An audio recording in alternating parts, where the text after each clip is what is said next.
wabarakatuh. Waalaikumsalam warahmatullahi wabarakatuh. Bagaimana kabarnya? Baik. Alhamdulillah. Bagaimana, sudah sholat semua? Sudah. Oke. Yang kedua sudah makan? Sudah. Oke, berarti siap semua untuk menerima materi ya. Sebelum kita memulai perkuliahan pada hari ini, baiknya kita membaca doa. Sebelum kita memulai pembelajaran kita pada hari ini, alangkah baiknya kita berdoa terlebih dahulu agar kiranya Allah Subhanahu wa taala memudahkan kita dalam menangkap ilmu dan memudahkan kita dalam proses pembelajaran. Berdoa bersama dimulai. Bismillahirrahmanirrahim. Rabbi zidni ilman warzuqna fahman. Jadi sebelum kita memulai perkuliahan, seperti biasanya ya, saya memastikan dulu kehadirannya. Didengarkan baik-baik namanya. Lili Sukanda. Hadir Bu. Nurmi. Hadir Bu. Nurhalisa. Hadir Bu. Mutmainah. Hadir Bu. Oke, bismillahirrahmanirrahim. Assalamualaikum warahmatullahi wabarakatuh. Waalaikumsalam warahmatullahi wabarakatuh. Ya, Alhamdulillah alamin. Puji syukur kita panjatkan kehadirat Allah Subhanahu wa taala karena pada hari ini, tepatnya siang ini, kita diberikan kesempatan oleh Allah Subhanahu wa taala sehingga mata kuliah manajemen berbasis sekolah ini insya Allah kita akan bahas pada siang hari ini. Selawat dan salam tak lupa pula kita kirimkan kepada Nabiullah Muhammad SAW yang telah menjadi panutan kita sampai akhir zaman, insya Allah. Nah, anak-anakku sekalian yang saya banggakan, pada hari-hari sebelumnya kita telah membahas tentang pengertian manajemen berbasis sekolah, latar belakang munculnya manajemen berbasis sekolah. Tetapi hari ini kita fokus pada implementasi manajemen berbasis sekolah. Nah, ketika kita berbicara tentang implementasi manajemen berbasis sekolah, sebelumnya itu kita harus mengerti dulu apa sebenarnya itu manajemen berbasis sekolah. Nah, berbicara lagi tentang MBS, itu tidak lepas daripada kerjasama antara pihak sekolah dengan masyarakat. Ya, jadi siapa di sini masyarakat? Yang dimaksud masyarakat di sini adalah orang tua siswa. Nah, ini kan di sekolah itu ada namanya wakil kepala sekolah ya, wakil kepala sekolah bidang akademik. Nah, ini yang mengkoordinir tentang berlangsungnya proses pembelajaran. Tujuan pembelajaran kita pada materi implementasi manajemen berbasis sekolah ini ada 4. Yang pertama adalah memahami konsep implementasi MBS dalam pengembangan kurikulum. Jadi kalian ini harus memahami konsepnya ya. Kemudian yang kedua, menjelaskan peran kepala sekolah, guru, dan masyarakat dalam mengembangkan kurikulum yang berbasis manajemen berbasis sekolah. Kemudian yang ketiga, merumuskan langkah-langkah dalam rangka mengembangkan kurikulum berbasis sekolah. Ya, jadi ada langkah-langkahnya, ada tahap-tahapnya dalam merumuskan pengembangan kurikulum ini. Kemudian yang keempat, membuat proyek. Jadi ini intinya ya. Ini nanti outputnya dari materi ini adalah membuat proyek. Proyeknya apa? Yaitu merumuskan kurikulum implementasi manajemen berbasis sekolah itu yang sudah dikembangkan. Ya, jadi kalian harus melihat dulu kurikulumnya seperti apa, kemudian bagaimana cara mengembangkannya. Seperti yang saya sudah jelaskan sebelumnya, bahwa mengembangkan kurikulum itu artinya kita harus menyesuaikan dengan kondisi di mana lingkungan kita berada, atau sesuai dengan situasi dan kondisi di mana kita menjalankan tugas sebagai guru. Nah, itu tujuan daripada pembelajaran kita pada materi implementasi manajemen berbasis sekolah ini. Nah, pada materi ini ada landasan kita atau acuan kita dalam mengembangkan kurikulum ya. Yang pertama itu kita harus mengacu kepada Al-Quran. Jadi karena Al-Quran itu adalah sumber dari segala ilmu, olehnya itu kita harus selalu mengacu kepada Al-Quran ya. Nah, surah yang berkaitan dengan implementasi manajemen berbasis sekolah ini adalah surah Al-Alaq ayat 1 sampai 5. Di mana pada surat Al-Alaq ini yang menganjurkan bahwa setiap guru atau setiap orang itu harus membaca. Artinya membaca di sini bukan berarti bahwa membaca teks saja, tetapi membaca dalam hal ini adalah bagaimana guru itu harus menguasai materi yang akan dijelaskan, harus menguasai ilmu yang akan diajarkan kepada peserta didiknya. Jadi, pada ayat ini, guru itu dituntut untuk mengembangkan ilmunya. Artinya semakin banyak ilmu yang dibaca, semakin banyak hal yang dibaca, maka semakin luas wawasannya dalam mengembangkan kurikulumnya. Nah, selain daripada acuan kita atau landasan kita Al-Quran, itu ada juga Undang-Undang Nomor 20 Tahun 2003. Pada pasal 51 dijelaskan bahwa setiap lembaga pendidikan, mulai dari tingkat TK, SD, SMP, SMA, atau di lembaga pendidikan yang dibawa dengan Kementerian Agama, ada Madrasah Ibtidaiyah atau PIAUD, ada Sanawiyah, ada Madrasah Aliyah, itu diberikan wewenang untuk mengelola sekolahnya sendiri. Jadi pihak sekolah ini dalam artian bahwa mulai dari kepala sekolahnya yang menjadi top leadernya atau yang menjadi koordinator dalam pengembangan kurikulum itu, kemudian ada guru, selanjutnya ada masyarakat. Masyarakat di sini adalah sebagai konsumen ya, artinya dia yang menerima pelajaran. Jadi masyarakat itu harus terlibat di dalam pengembangan kurikulum. Nah, jadi implementasi MBS ini bukan hanya pihak sekolah yang mengembangkan, bersama-sama pihak sekolah dengan masyarakat. Nah, ini ada dua acuan atau dua landasan yang perlu kita perhatikan baik-baik dalam pengembangan kurikulum ya. Yang pertama tadi itu landasannya ada Al-Quran, kemudian yang kedua undang-undang. Nah, ini implementasi MBS ini bukan hanya sekarang saja dikatakan bahwa sekolah itu harus mengelola sekolahnya sendiri, tetapi memang sudah diundang-undangkan. Jadi mulai tahun 2023 itu memang sudah diatur dalam undang-undang bahwa pihak sekolah itu berwenang untuk menentukan ke arah mana sekolahnya dia akan bawa. Nah, ini bagaimana sekolah itu bisa mengembangkan kurikulum sesuai dengan kondisi tempatnya, lingkungannya. Kalau tidak ada masalahnya berarti tidak bisa tercapai tujuan atau konsep yang kita sudah atur di perencanaan itu. Begitu kan?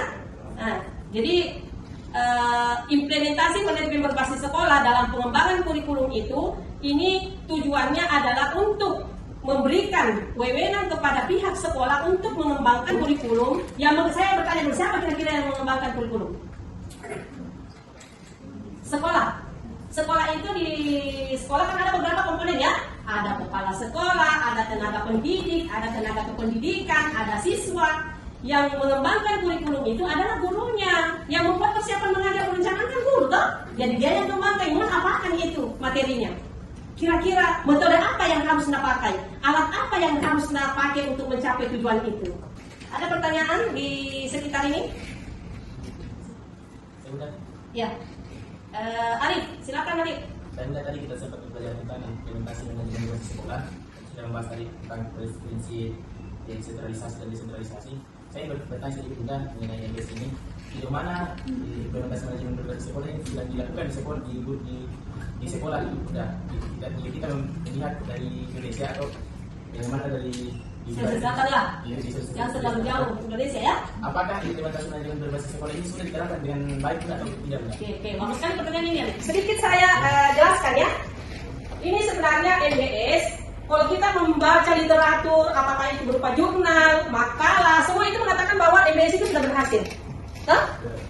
Itu hasil-hasil penelitian mengatakan bahwa penerapan MBS itu sudah berjalan dengan baik, ya. Tetapi dengan keadaan yang ada sekarang, coba kita dengar-dengar apakah itu lewat berita ataukah memang kita sudah alami di sekolah-sekolah. Nah, ini karena saya juga pernah sebagai pelaku ya, sebagai kepala sekolah selama 7 tahun, saya tahu persis bahwa bagaimana sebenarnya penerapan daripada MBS ini, ya.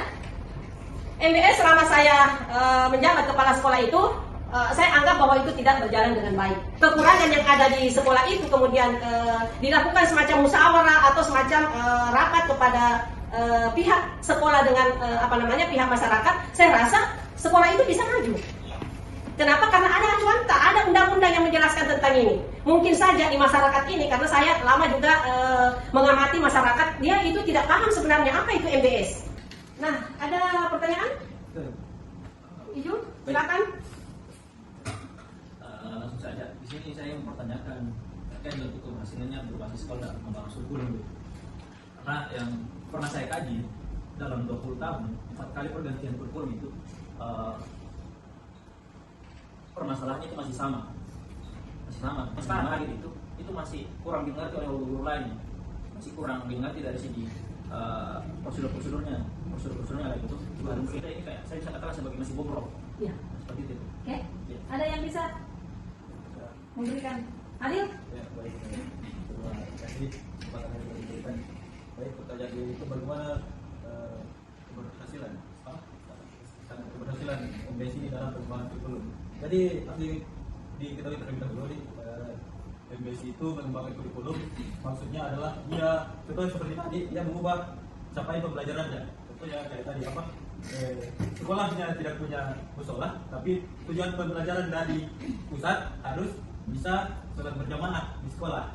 Nah, dengan ada MBS ini, dia itu bisa dapat untuk mengembangkan atau mengubah tujuan pembelajaran tersebut. Ya, mungkin itu saja. Ya, bagus sekali. Ada yang lain? Ada ya? Jadi, ini Ijul, alasannya sampai di mana sebenarnya keberhasilan MBS ini ya? Alasannya karena kurikulum itu seringkali berubah. Jadi mungkin saja kita ini baru di semester 5, semester 6 sudah 3 kali berubah kurikulum, ya. Jadi selama saya di sini ada namanya kemarin Putilas ya, kurikulum 2013. Sudah itu ada namanya kurikulum Merdeka. Belum pindah pahami semua guru, belum pindah pahami semua tenaga pendidik, berubah lagi namanya kurikulum OBE. Ini OBE sekarang, sementara jalan baru ke semester ada namanya lagi kurikulum cinta. Nah, pertanyaan kemudian, sampai di mana keberhasilannya ini kurikulum? Nah, pengajarnya saja, gurunya saja tidak mengerti.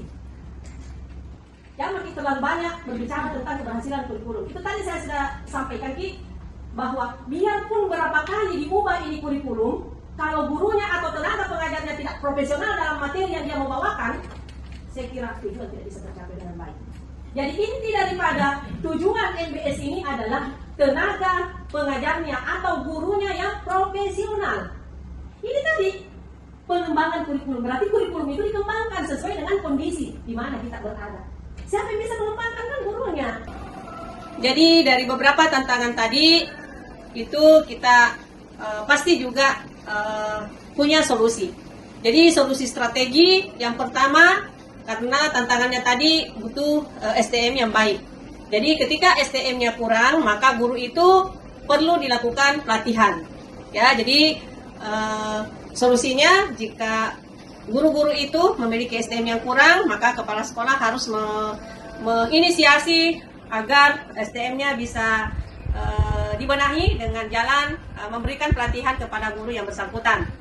Kemudian solusi yang kedua adalah peningkatan partisipasi komite sekolah. Jadi komite sekolah juga dilibatkan untuk berpartisipasi dalam rangka meningkatkan mutu pendidikan di sekolah tersebut. Terus solusi berikutnya adalah pemanfaatan dana BOS untuk pengembangan kurikulum operasional sekolah. Jadi pemanfaatan dana BOS itu harus di-manage dengan baik atau dikelola dengan baik agar semua kebutuhan di sekolah itu dapat terpenuhi dengan baik.